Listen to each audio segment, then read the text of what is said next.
Tenemos al invitado y es el candidato a concejal por el Frente Social, el amigo Luciano Cardoni. Bienvenido, Luciano, ¿cómo andamos?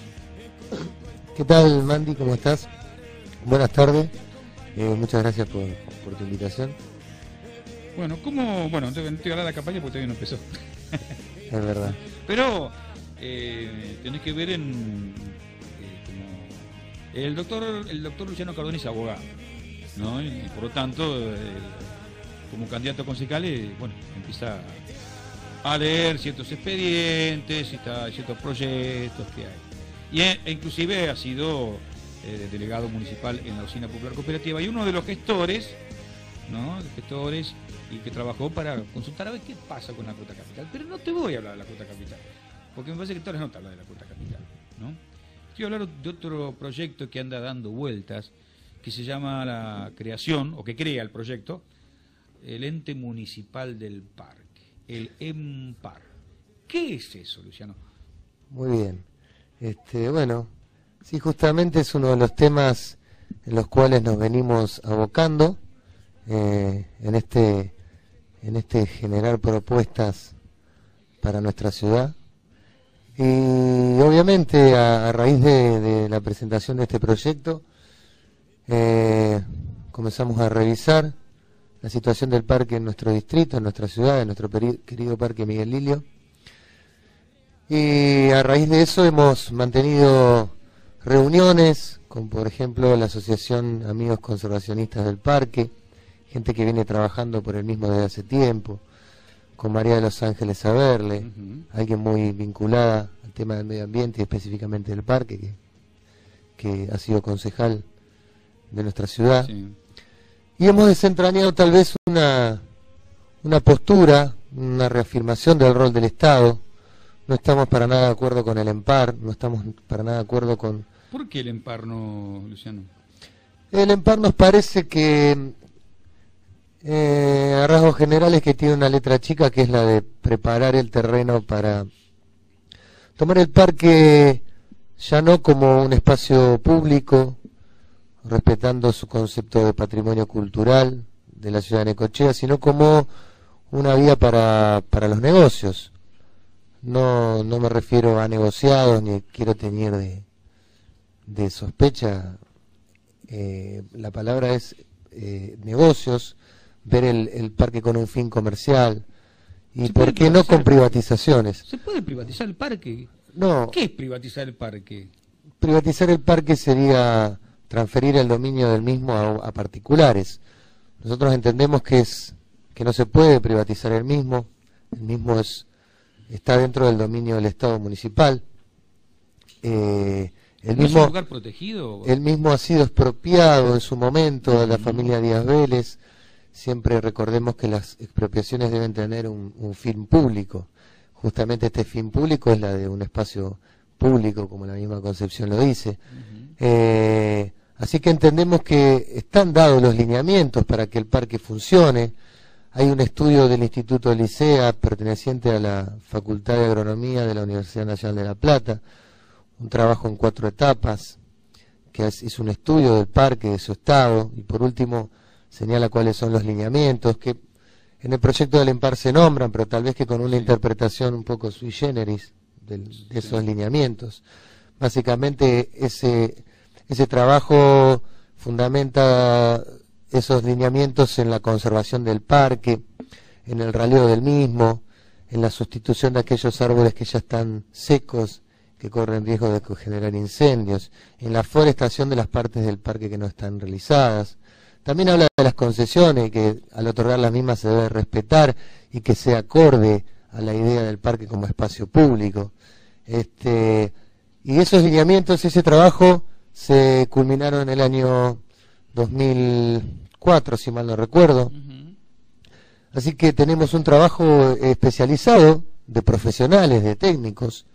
Tenemos por un lado la creación de una dirección, tenemos por otro lado 2 ordenanzas que crean fondos afectados para justamente administrar, conservar y reforestar el mismo, pero no hemos tenido voluntad política de llevar adelante esta tarea.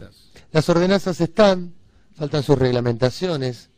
A ese fondo afectado se destinan los recursos, por ejemplo, de las concesiones, de los cánones de las concesiones, Sí.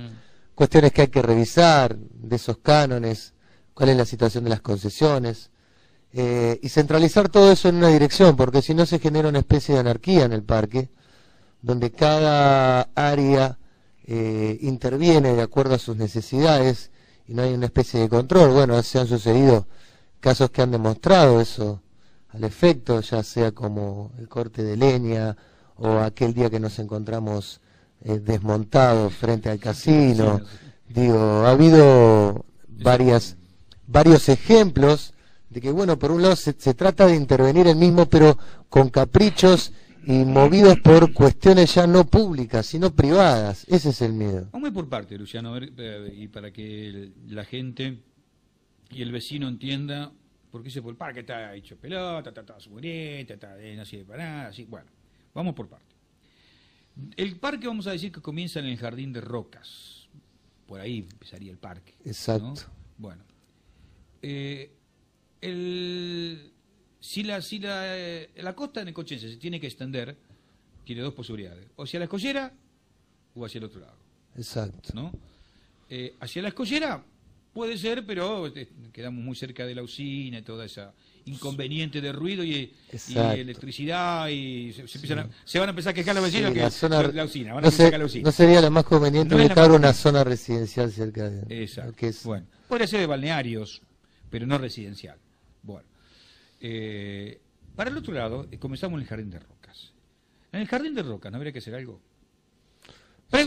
Sí, en primer lugar, eso lo hablábamos con vecinos. Ahí no hay bosque. Lo hablábamos con vecinos de Juntos por Necochea. En primer lugar, creo que habría que arreglar, por ejemplo, mirá lo que te voy a decir, la vereda que costea todo el Jardín de Rocas de cara a la Avenida 2. Perfecto. Digo, abrir la calle que está por exacto, me parece que no, porque en realidad vamos a llegar al mismo punto. Sí. Es esta decía que nos comentaba Enriqueta, la vecina que pertenece a la Asociación Amigos Conservacionistas del Parque, sí, que desde que pasó dominio del Estado municipal, lamentablemente ha habido una especie de deriva del parque, que se ha ido manteniendo solo o con ráfagas de algún tipo de voluntad política.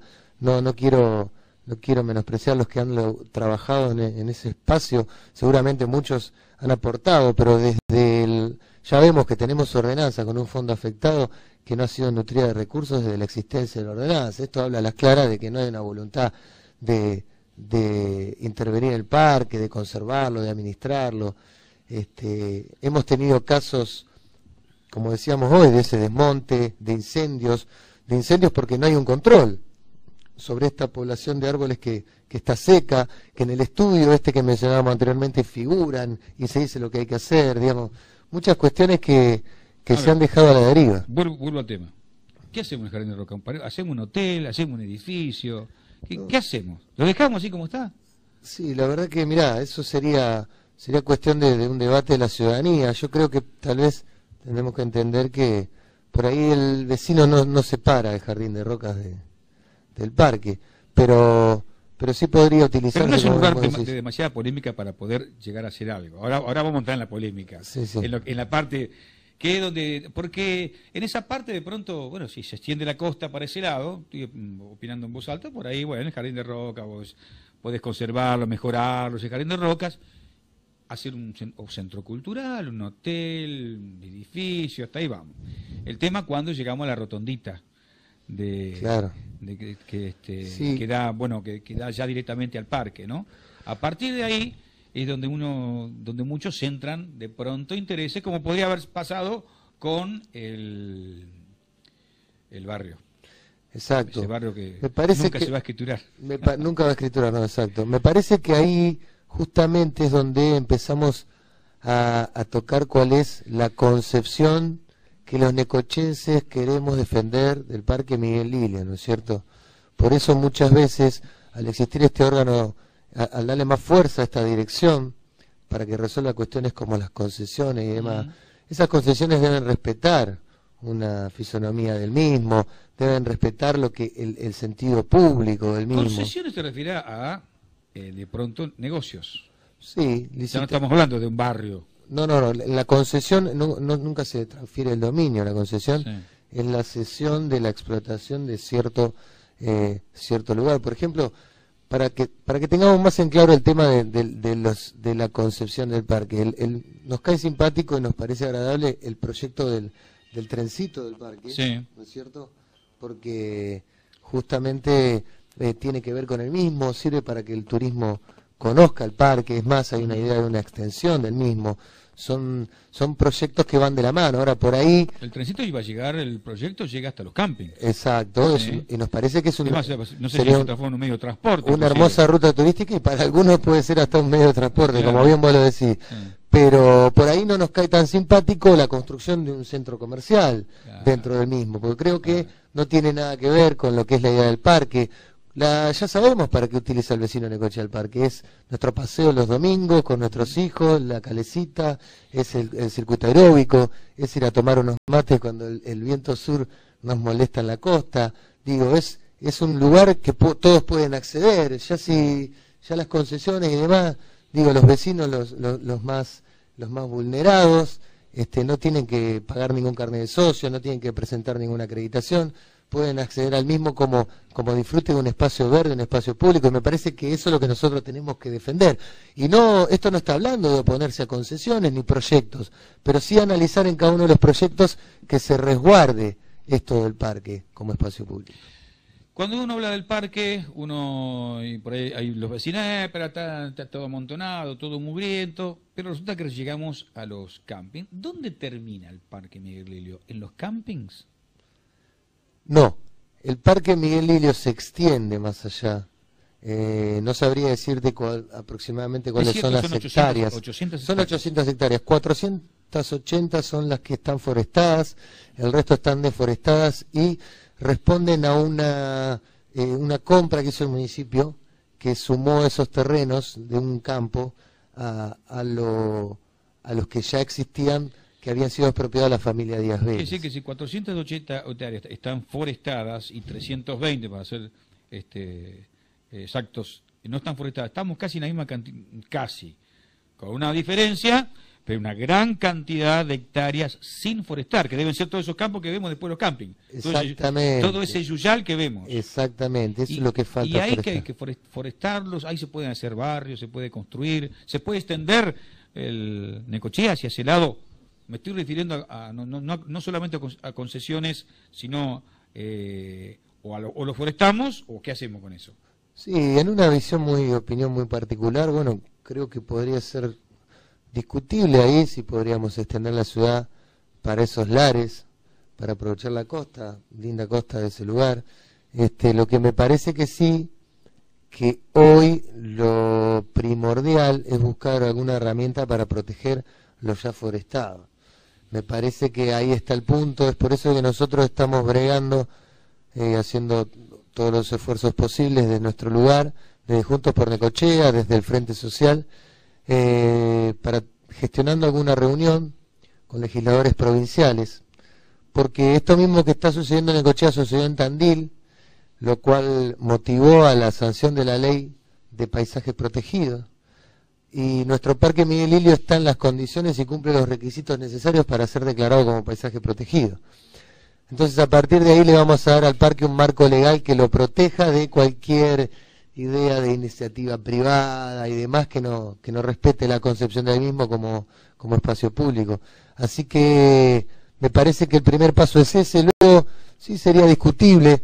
No te olvides que también de este estudio se aconseja y se proyecta forestar esa zona que hacías referencia a vos, porque fueron adquiridas con ese fin en un primer momento. Está bien, la coyuntura actual puede ser distinta, eso se puede evaluar.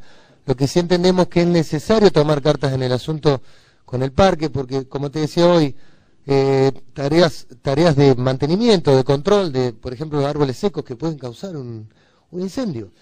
Hoy escuchaba a los bomberos atentamente, justo que ahora ellos dicen que con el asfalto en la avenida 91 y 42 tienen un rápido acceso.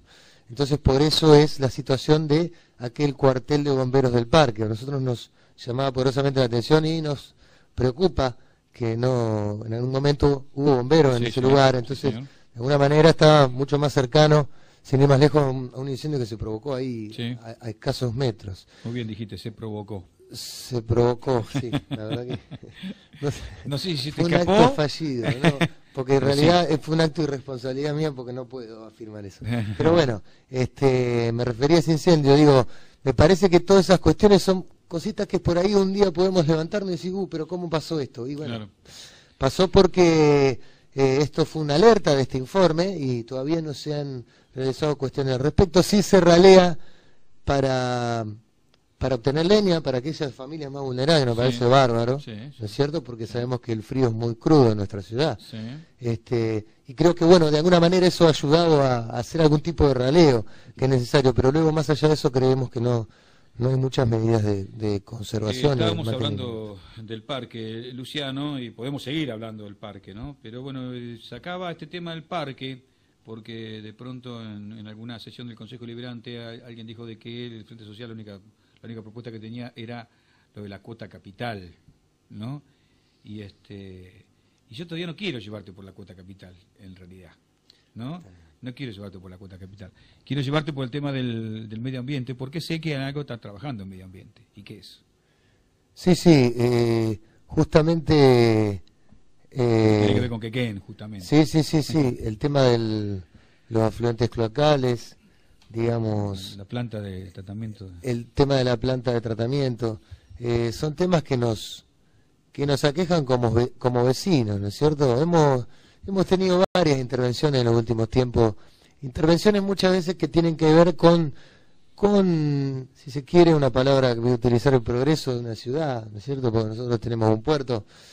Creo que son temas espirosos, hay que ser muy responsable, porque muchas veces los impactos ambientales tienen como contraposición una inyección de producción en la zona, ¿no es cierto?, de trabajo. Entonces muchas veces hay que ser cuidadosos en ese aspecto, lo que no quita que también nos preocupe, ¿sí? Por ejemplo, el tema de la Escollera Norte y su impacto sobre la costa de Quequén, algo que por ahí reclaman, si uno quiere, son sectores que tal vez que son minoría, por ahí deportistas, como si gente que se dedica al surf, o también turistas, o gente que tiene intereses, porque hay casas que... Siempre recomiendo yo a los vecinos, a los pescadores, los de Necochea y Quequén lo saben muy bien, pero el turista no. Y de pronto, en la zona de Punta Carballito, los peces que se pescan son muy gorditos, realmente son lindos pececitos. Pero como le digo al vecino, no lo digas vos, lo digo yo, como le digo al vecino, son peces engordados caquita. Entonces, cuidado que puede hacer mal. No pesquen ahí, señor. No, es un lugar hermoso, de mucha pesca. Pero no pesque ahí, porque los pececitos gordos que saca de ahí son engordados a caquita. La caquita de Necochea y de Quequén. Así que vaya a pescar a otro lado. Aunque pesque menos, pero pesque los pececitos sanos. Sí, no, sinceramente, mirá, eso es un tema... Yo, de más joven, he trabajado en gastronomía, específicamente en la zona de Bahía de los Vientos, de Balneario Monte Pasubio, y sinceramente cuando el viento viene de ese lado, para el turista, ya sea, o para el local, el que está en la playa disfrutando, no es imposible. Para nada agradable, Claro. No es para nada agradable, todo el mundo sabe de eso. Los vecinos de Quequén siempre han alzado la voz por eso, más aquellos que se ven influenciados. Sí. Tenemos eso, tenemos el tema que yo te decía de la costa, de algunas casas que están estaban a 200 metros del mar y ahora están 50. a 50 y otros a menos, que ya los cimientos están peligrando. Sí. Ha tenido que cambiarse el curso del recorrido de las calles. Entonces muchas veces, pues digo, es un tema espinoso, pero que hay que tomar los recaudos. Ahora son los impactos ambientales que en este caso es la Escollera Norte, ¿no? Ahora el acortamiento de la Escollera Norte, que no sabemos cuáles son esas consecuencias. La Escollera Sur, que decía, que el alargamiento, y ahora el acortamiento ahora de la Escollera Norte. De la Norte, bueno. Para que entren mejor los buques grandes. ¿Sí? Exacto, obviamente, por eso digo, siempre tienen como contraposición esto de que es, claro, la apertura al mundo a barcos de mayor tonelada, mayor exportación. Por eso es lo que también, y mirá cómo todo está conectado, tenemos que poner en la mesa de discusión, y celebro que la mayoría de las propuestas políticas lo mencionan, o por lo menos hacen referencia a ellos, no todas, a este tema del dinero que sale nuestro puerto y el dinero que queda, pero que queda en la red pública, en la cosa pública, en el Estado, en las calles, en nuestro Quequén, en nuestras ciudades. Digo, esa exportación y ese trabajo incesante del puerto que a todos nos gusta, siempre nos gusta ver camiones llenos de cereal, siempre nos gusta ver cargándose barcos de cereal, porque nosotros es una imagen para nosotros de prosperidad, ¿no es cierto? Sí, de pesca, de trabajo, que eso lo celebramos rotundamente. Ahora bien, tenemos que ver esas divisas internacionales, ¿dónde quedan? ¿Sí? No pueden ser que siempre vayan a grupos concentrados y que no los veamos en las calles destrozadas por el transporte de Quequén, y siempre defendiendo al transportista y al trabajador, ¿no es cierto? Que creo que hasta seguramente estarán de acuerdo con nosotros, porque ellos tienen que transitar por esas calles también todos los días. Digo, revisar estas cuestiones y proponer que de cada una de esas exportaciones, por cada tonelada de fertilizante, de cereal, ¿por qué no un dólar de esas divisas vaya a un fondo destinado a esta reparación de calles? ¿Por qué no a impulsar cuestiones sociales en Quequén, ya sea centros culturales, ya sea la mejora de la costa, a calles de tierra de los barrios que también se ven sañadas por el paso de los camiones? Digo, me parece que la actividad del puerto, por un lado, es buenísima y todos la celebramos, es un símbolo nuestro.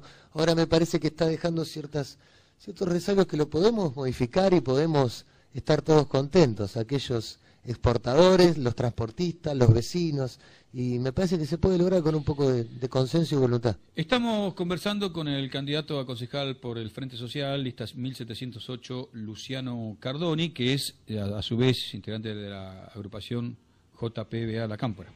Exacto.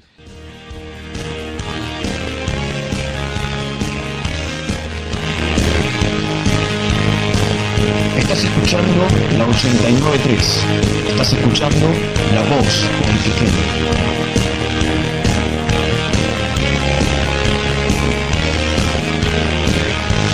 Esto es Bocas del Tiempo por FM Graffiti 89.3, la voz del Quequén. Vamos a ponernos más serios con el candidato a concejal. Volviendo al tema, tengo un mensaje acá que me dice, con respecto a lo que estaban charlando hace un ratito, ¿no? del puerto. Picó uno. Que se podría crear una tasa o algo. Dice, Sí. si $0,5 Sí. por cada tonelada exportada fuera al Irurzun, tendríamos una maternidad de primer nivel. Y mucho más. Por ejemplo. Claro, Por ejemplo. Sí. No, lo que estábamos pensando, por supuesto, vecina o vecino, número. No, bueno, vecina o vecino tiene razón, pero aparte, el tema de las calles, Luciano. Sí. Las calles de Quequén. Sí, El otro día, ¿cuál es la calle que pasa por el Banco Provincia? ¿Cuáles son las calles? La que sería la que perpendicular al mar. 500, perpendicular. Y que desemboca en la Almirante Brown. 513. 513, ¿no? Discúlpeme, gracias por Luciano, discúlpeme el que Si querés. no me confundo, pero si no Puede ser 513, Puede 511. ser por ahí, 503. 503 o 515, pero más no. Bueno, por ahí, 13 o 15, que desemboca ahí en el Almirante Brown, frente al monumento de los caídos de Malvinas y a la carpa de los autonomistas. Esa calle, que mucha gente va por esa calle, de hecho yo muchas veces voy por esa calle con mi motito, y digo, hay cerealeras por un lado y para el otro, hay camiones, digo, hay importantes cerealeras, no lo voy a nombrar porque si no tiene que pagar publicidad. ¿Cómo es que no arreglan esas calles? Porque son millones de dólares justamente, como que, digamos, por comodidad propia, no te voy a decir para el vecino, para comodidad propia, asfaltarla, ponerle algo a esa. Sí, bueno, está lleno de pozo, barro, un olor a podrido terrible, y vos ves los edificios lindos, armaditos, camiones hermosos, modernos, llenos, haciendo unos pozos tremendos, y no movió. Sí, como no quiero dejar de lado lo que apuntaba la vecina o el vecino, sí, como no, también podría ser uno de los destinos de esa tasa que se le cobra a los exportadores. Por supuesto que sí, cuando me refiero a Quequén, me refiero a Quequén en un todo, digo, porque Quequén en un todo se brinda al puerto, al exportador, sí, porque el tránsito de camiones es por todo Quequén, atraviesa Quequén incesantemente, así que cómo no, con ese dólar podríamos no solo mejorar las calles, sino también que el Hospital Irurzun tenga una maternidad como se merece. Me parece que en la situación económica que atraviesa el municipio de la ciudad de Necochea tenemos que idear cómo obtener recursos, pero esos recursos tenemos que saber desde dónde lo tenemos que obtener. Ahí tenemos que apuntar a las actividades que más dinero generan, que más ganancias generan, y no apelar a los más vulnerados, y que esto se retribuya en cuestiones comunes como son las calles, como es un hospital, como son los centros de salud, etcétera. Y terminamos haciendo una cuentita. Se me vino a la cabeza una información que surge del Consorcio de Gestión de Puerto Quequén, el récord de 70 millones de toneladas. Digo bien, ¿no? 70 millones de toneladas. Bueno, imaginemos un dólar. Un dólar, 70 millones de dólares. No, es por eso mismo, me parece que... No se puede creer, ¿viste? Bueno, y acá me parece, estos son temas que ponen a todos los grupos de presión, fuerzas políticas, sobre la mesa. Sobre la mesa, ¿por qué? Porque aquellos que hacemos política, aquellos que son dirigentes sociales o políticos, tenemos que tener en claro que el objetivo es el mismo, ¿sí? Es el bienestar general. Después los caminos pueden ser distintos, los caminos que propongamos para llegar a ese bienestar general, que es el que uno plantea como dirigente político o dirigente social, porque supuestamente llegó a ese lugar porque tiene sensibilidad social y porque le interesa al otro. Entonces me parece que justamente nosotros por ahí sí, también lo tomamos con humor de los ya todos estos años de frustraciones y piedras en el camino, pero me parece que una vez por todas tenemos que analizar estas cuestiones y si está a nuestro alcance, digamos, un dólar por tonelada, estamos hablando de una mínima expresión, una cifra ínfima que no significa nada que no es para que la pague el transportista. Que no para que la pague el transportista, aclaremos. Sí el exportador. Entonces me parece que aquí lo que falta es poner las cosas sobre la mesa, tomar decisiones políticas y tal vez que tengamos esta solución. Muchas veces desde el Ejecutivo se plantea el hecho de los recursos, que es un dato objetivo, que económicamente el municipio está mal y demás, pero bueno, podríamos pensar, ¿por qué no? Ver al puerto como la herramienta para levantar de Necochea que todos ansiamos y soñamos. Vamos saltando temas que son todos temas para desarrollar mucho vecino con el candidato, pero queremos saltar a distintos temas. Por ejemplo, un tema que de hoy, del presente, hoy hubo una reunión de los candidatos a concejales con el intendente interino, José Luis Vidal. Y en este caso, bueno, vos acompañaste al candidato en primer lugar, que es Juan Larrea. ¿Qué pasó en esa reunión, Luciano? Sí, como bien decís, en el día de hoy fuimos invitados por parte del Departamento Ejecutivo a una reunión en la cual se hicieron presentes la mayoría de las listas, en realidad todas, las listas que participarán de las elecciones generales del 27 de octubre, en el cual se trató y se logró de acordar, de pactar ciertas acciones de aquí en primer lugar hasta al 12 de octubre, o sea que el 12 de octubre es el cumpleaños de nuestra ciudad, y ese día, como todos sabemos, son días festivos para nosotros, así que lo que se acordó fue respetar la plaza con el tema de las propagandas políticas y demás para esa fecha, ¿cierto? No va a haber propaganda política en la plaza, en el aniversario de Necochea. Exacto, y previamente a eso nos comprometimos todos en no poner ningún tipo de pancartas, nada por el estilo, para respetar ese espacio público y que es tan simbólico para nosotros y que justamente por la fecha que se avecina. Y bueno, también en comprometernos a luego de las elecciones llevar a cabo trabajos de limpieza y demás con el tema de lo que es toda la folletería, papelería, afiches y demás. Así que fue una reunión constructiva, un buen momento, también un gesto del Ejecutivo y de todos aquellos que participamos de cara a la ciudadanía, ¿no es cierto? Porque sabemos que Necochea está atravesando momentos institucionales duros, fuertes, de los cuales yo estoy convencido que prontamente saldremos, de que la justicia llegará. Creo que la fuerza del voto popular puede derribar cualquier tipo de barreras, así que nosotros consideramos que este fue un buen gesto y bueno, de ahora para adelante seguir trabajando y poniendo desde nuestro lugarcito todo lo necesario para que de una vez por todas comience a marchar nuestra ciudad, ya que tuvimos este gran traspié, el cual no compartimos y lo cual hoy en día todos los vecinos están dándose cuenta de lo que significó, ¿no es cierto?, de los efectos que está teniendo para nuestra ciudad, de aquellas obras que no vinieron, de aquellos proyectos que quedaron truncos, de aquel trabajo que se había comenzado a hacer de muy buena manera y con muy buenos resultados y que al poco tiempo se vieron frustrados por intereses que poco tienen que ver con los intereses del pueblo y del vecino de Necochea. Me parece que hoy en día las cosas están quedando claras. El tiempo, dice mi vieja, el tiempo siempre trae la verdad y aclara las cosas. Hoy el Arconce se puso en licitación otra vez, ¿no? Exactamente. Quiere decir que la plata del Arconce está. Exacto, lo que nos da a las claras es que... Es así.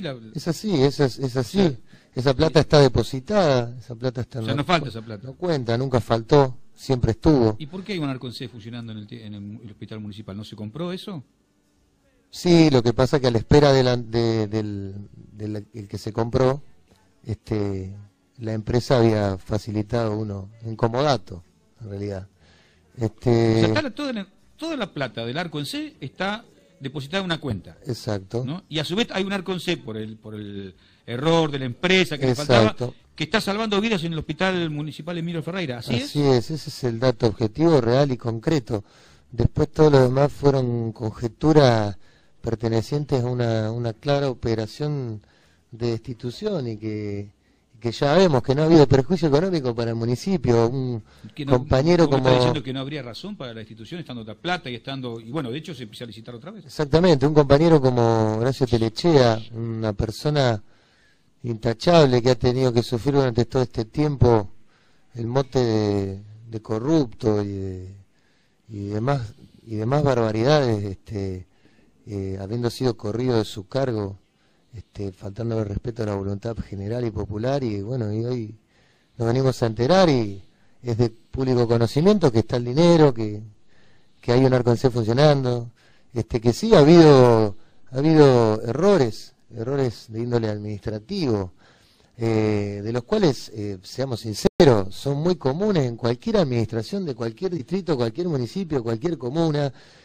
Si nos ponemos a ver los informes del Tribunal de Faltas de todos los distritos, siempre va a haber errores administrativos, porque muchas veces la vorágine, las necesidades urgentes y las ansias de resolver problemas llevan a tener esos errores. Sin ir más lejos, un dictamen del Tribunal de Faltas multa al intendente Daniel Molina, ¿no es cierto?, con multas más severas que al propio Telechea. Y sin embargo, Molina no fue destituido y terminó sus 2 mandatos como corresponde, como un intendente elegido por la democracia. Entonces ahí empezamos a vislumbrar ciertas intenciones que poco tienen que ver con la lucha anticorrupción y por una ciudad y demás, sino que responden un poco más a voluntades de sectores que no comulgaron y que nunca vieron con buenos ojos que el pueblo alzara su voz para que Horacio Telechea fuera intendente. Le cuento, vecino, y Daniel, le cuento que hay un pajarillo, lo voy a decir con ella, pajarillo me contó que en este encuentro, yo no sé si es cierto, no le voy a preguntar a Luciano Cardoni, pero me contó un pajarillo que hubo un candidato que entró un poco exaltado, ¿no?, diciendo que alguien había iniciado la campaña ya, que él no la había iniciado. Casualmente este candidato sería el candidato de un partido que normalmente anda con muchos móviles, que donde ve un cartel de otro partido, a los 10 minutos, 15 minutos, pega otro encima, enseguida. Qué cosa, ¿no? A ver. ¿Será cierto? Un poquito más, dígame un poquito más. No entendí. hubo un candidato que entró un tanto exaltado. Exaltado. O sea, exaltado. Entró a la reunión de al despacho del intendente municipal. No es el intendente municipal, un candidato. O sea, si no hay un candidato, no hay intendente, eso, lógicamente. ¿No? También tampoco dijo candidata, dije candidato. Entró un tanto exaltado como, qué sé yo, como ganador, digamos. Como, no me tapes los carteles. ¿Por qué pusiste cartel ahora si no empezó la campaña? Y resulta que en campaña han pegado carteles luego del horario de cierre de campaña, por ejemplo, que han ido los móviles por ahí, qué sé yo, una cosa rara, ¿no? Porque, bueno, primero que, a ver, la campaña publicitaria, vamos a aclararle para si es cierto esto, ¿no? Aclararle a la vecina y al vecino que cuando se pegan los carteles no significa que se inició la campaña. Carteles se puede pegar en cualquier momento. Lo que no se puede hacer es publicidad radial, escrita o televisiva. Por lo tanto, páginas virtuales pueden tener publicidad, ¿no? No tiene que esperar que lancen la campaña, porque las páginas virtuales no les alcanza la ley para regir en las páginas virtuales. Usted tiene una página virtual, no sé si usted la ha aprovechado, porque puede tener publicidad política a la que quiera. Todas. No, porque si le están pagando, no hay problema. La página. No están pagando. Pero para allá cobrar. Primero asegúrese que le vayan a pagar. Bueno, vamos a probar. Pero los afiches se pueden pegar en cualquier momento. Algunos esperan que la orden de partida, para tapar los afiches, para tapar todo en la ciudad de afiches, porque tiene afiches que es 10 veces más de lo que el resto. Otro humildemente lo pega en cualquier momento porque no está regido para el afiche. Le insisto, la ley de campaña publicitaria es para medios radiales, televisivos y escritos. Vecina, vecino y candidato. Así que no se moleste. Bueno, pero lo bueno de todo esto es que por ahí se llegue a un consenso de te van a empezar a llamar el 45 1007 o 15 41 6371. No me escucha nadie. Aparte yo, el único que llama siempre así, no sé, debe andar andaba así. Sí, ¿lo vio usted? No, sí lo vi, el otro día estaba intentando cobrar. Bueno, ¿también cobra? Sí. ¿Por llamar? No, por llamar, no sé. Estaba en una puerta cobrando. No sé qué. Pero estaba detrás de un morlaco, me parece. Sí. Bueno, volvemos a la entrevista con el candidato a concejal por el Frente Social, Luciano Cardone, y le preguntamos, tema remises, que hace un ratito escuchamos a Luciano Lescano, una minuta de comunicación. ¿Qué opinás del tema remises? Sí, ese es otro tema también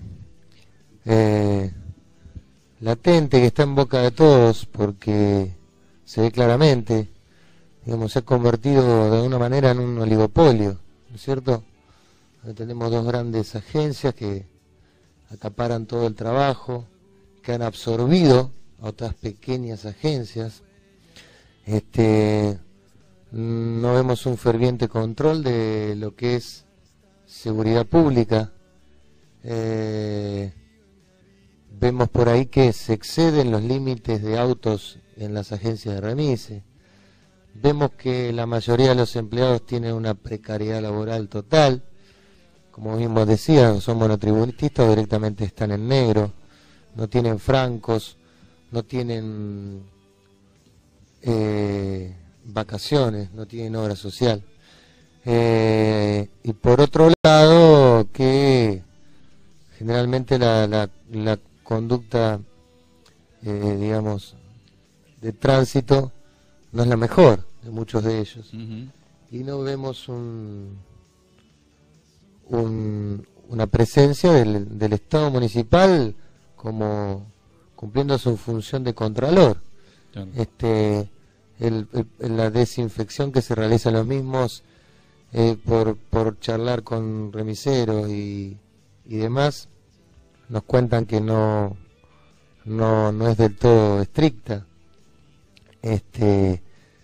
que además, como te decía hoy, es una situación que no beneficia a las demás agencias, porque se ha se ha provocado este oligopolio que lo que hace es dejar sin trabajo a las pequeñas agencias, no permitir que desembarquen sindicatos aquí para que haya un escaso control, y vemos como que tiene una total anarquía esa situación.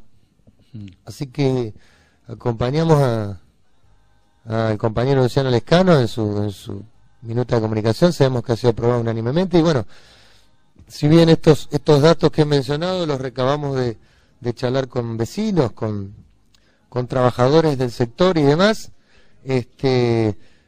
seguramente tendremos que esperar la información oficial para que nos desentrañe un poco más y nos aclare cuál es esta situación y que se tomen cartas en el asunto, porque es una actividad que genera mucho dinero. Otra vez volvemos al mismo tema. Actividades que generan dinero para unos pocos y que los demás no están tan protegidos, siendo que hay una ley de contrato laboral, siendo que hay ordenanzas municipales, siendo que hay todo un andamiaje jurídico que regula la actividad, pero que no está siendo observada por quienes deberían hacerlo.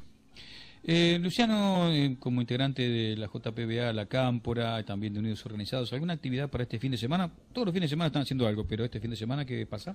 Sí, nosotros el día sábado 21, el Día del Estudiante, Día de la Primavera, vamos a estar a las 15 horas en el parque, en la zona de la Calecita. Vamos a estar con los jóvenes del Unidos Organizados, del Frente Social, con los chicos del Nuevo Encuentro, con los compañeros de la JP Vita, compañeros de la JP La Cámpora, los compañeros de la Güemes. Vamos a estar entregando preservativos en una campaña como prevención a las enfermedades de transmisión sexual. Y también vamos a estar entregando folletería relacionada con la violencia institucional. Ya sabemos que el Día de la Primavera, el Día de Estudiantes, es un día para jóvenes, para los adolescentes que muchas veces sufren esta violencia institucional. Tal vez en Necochea no sea cosa de todos los días, pero sí tenemos casos, ¿sí?, al respecto, que nos han costado la vida de muchos chicos, de muchos adolescentes. Así que un poquito instruir a los chicos y plantear el tema de debate para los más jóvenes, para que conozcan sus derechos, para que estén alertas, para que sepan hasta dónde puede la autoridad, ¿no es cierto?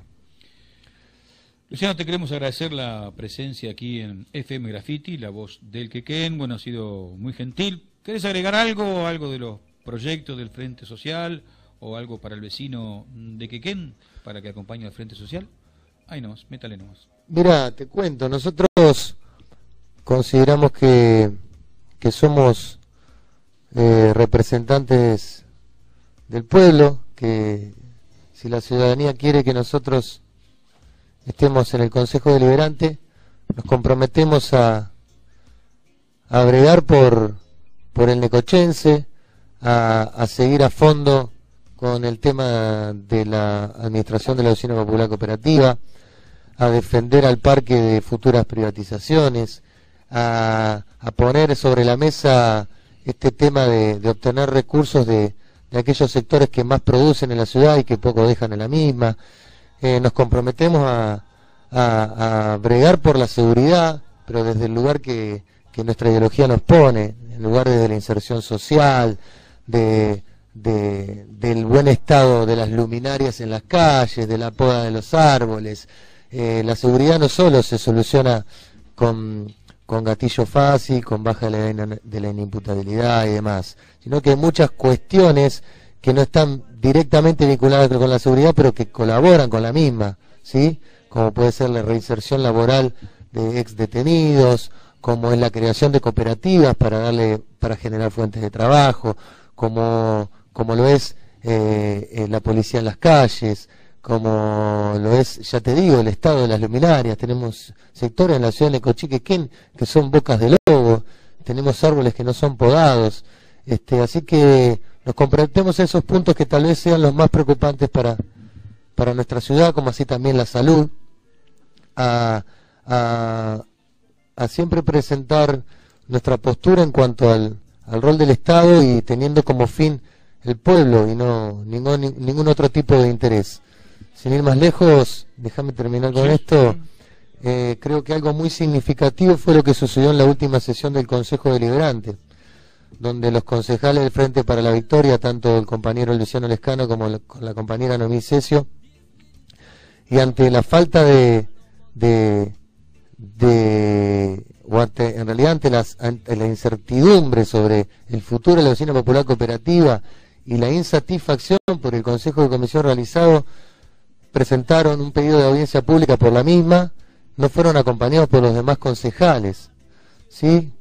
Dejándolas claras que estos concejales no sabemos bien a qué intereses responden, porque está en boca de todos que la cuota capital es excesiva, que los números desde hace varios años que no cierran en la cooperativa, que se está en un estado de cesación de pagos que puede peligrar las fuentes de trabajo, que nos preocupa a los necochenses, a los loberenses, y parece ser que hay un grupo de concejales que no escuchan estas voces, sino que más bien se ven inmiscuidos en un pacto de no te metas, en un pacto de yo me quedo con mi quintita y vos quedate cuidando la tuya.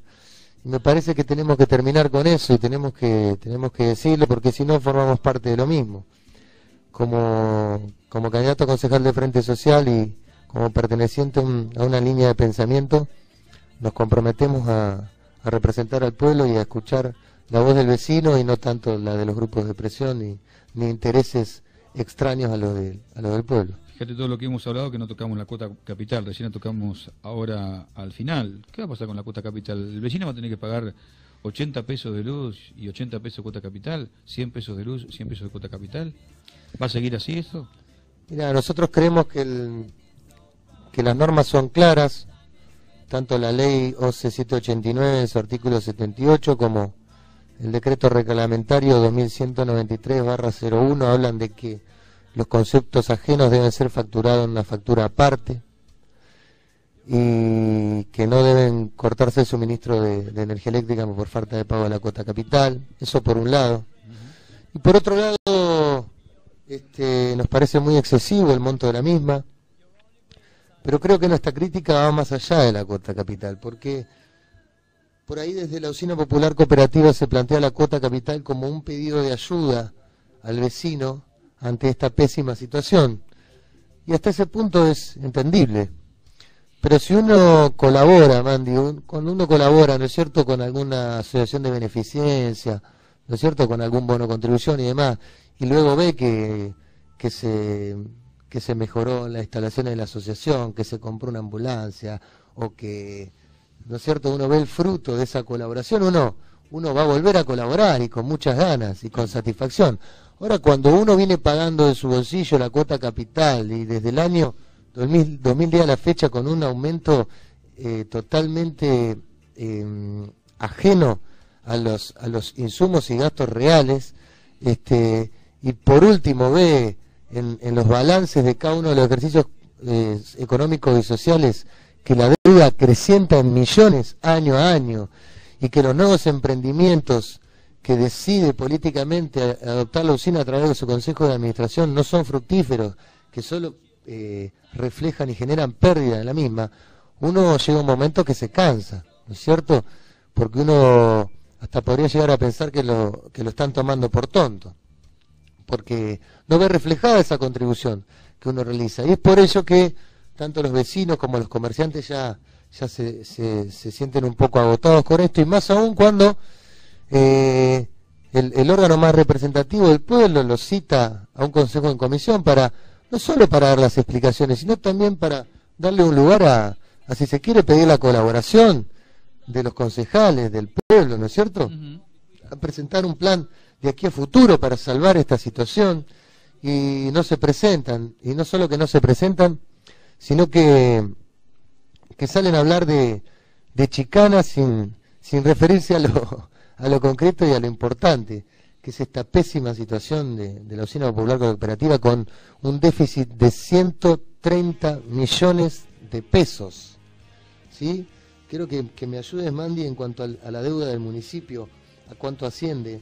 60 o 70, ¿no? Estamos hablando que el municipio, ¿sí?, que tiene que sostener un distrito de 120.000 habitantes, si mal no recuerdo. Sí, la mitad.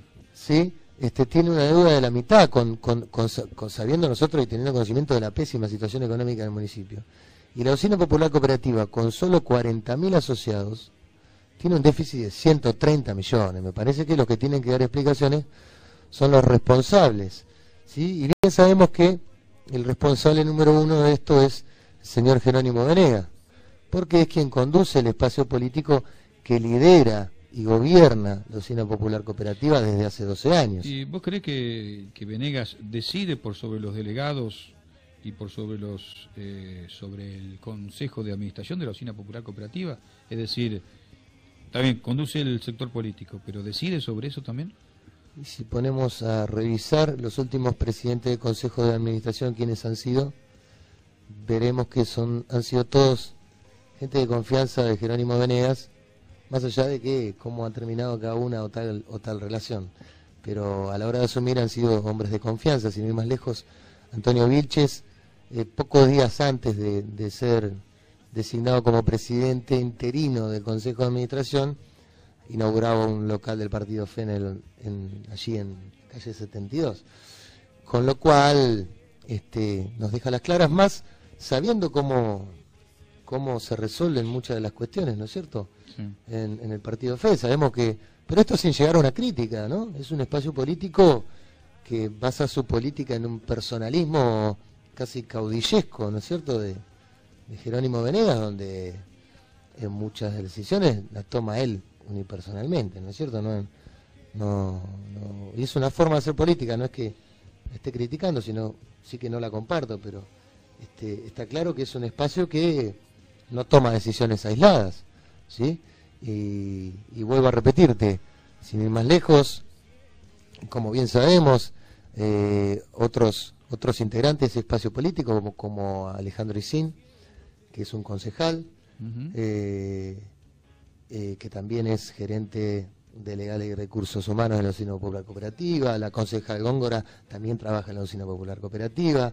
La concejal Marisa Roldán es la presidenta de la Asamblea de la Usina Popular Cooperativa.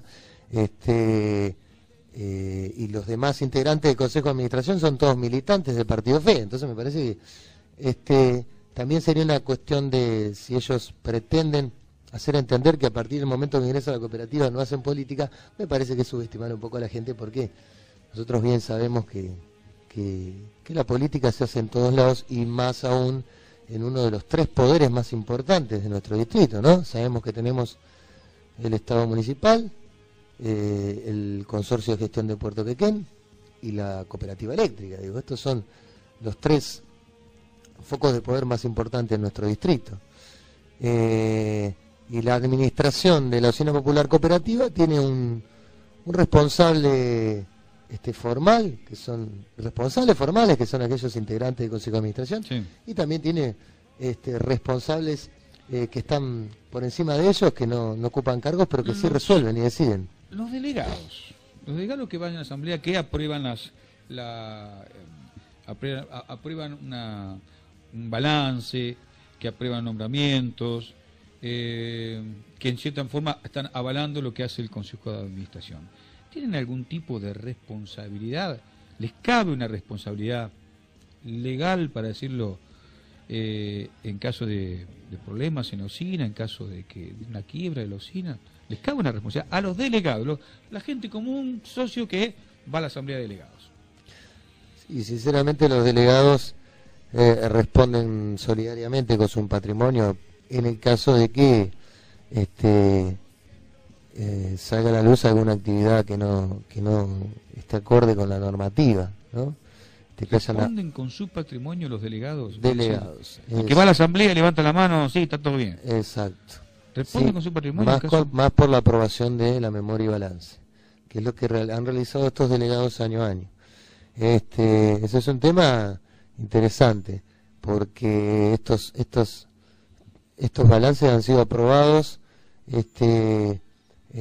la mayoría de las veces muestran un déficit, una disminución del patrimonio neto. Por eso nos parece claro que ahí hay un poder único Ahí tenemos un ejemplo, porque en toda institución hay pesos y contrapesos y controles, ¿no es cierto? Sí, hay órganos, hay órganos como en el mismo poder, el poder de nuestro país o de un municipio el sistema de pesas y contrapesas de Montesquieu, que habla de que los tres poderes deben controlarse a sí mismos, ¿no es cierto? Por eso hay un control de constitucionalidad que tiene el Poder Judicial sobre el Poder Legislativo, hay un derecho de veto que tiene el Poder Ejecutivo sobre el Poder Legislativo, y también hay juicios, hay jurisdicción, que es el control que tiene el Poder Legislativo sobre el Judicial. Sí. Y en una cooperativa también debería suceder lo mismo, ¿sí? Por eso mismo la Asamblea es la que debe aprobar el balance, porque es una especie de control que realiza sobre el órgano decisorio que es el Consejo de Administración. Ahora bien, cuando en todos los órganos nosotros tenemos gente que responde a un mismo espacio político, y bueno, por allí los controles no serán tan exhaustivos, ¿me explico? Porque justamente no hay una minoría que pueda controlar lo que realiza la mayoría, por eso muchas veces órganos como el Consejo de la Magistratura y demás tienen siempre un representante por la minoría, ¿me explico? Porque justamente si el oficialismo se controla a sí mismo, caemos en el riesgo de que ese control que sea livianito, sea un poquito más liviano. Luciano, muchas gracias por y por todo lo que has aportado aquí a FM Graffiti y a Bocas del Tiempo. Creo que ha servido de reflexión para muchos de los oyentes quequenenses que están escuchando esto, que son pocos o son muchos, amigo Picardi. Esperemos que sean lo suficiente como para... Lo que dijo es bastante para reflexionar, ¿no? Yo le digo que mejor no hablar de ciertas cosas. Gracias, Luciano. Chao. Una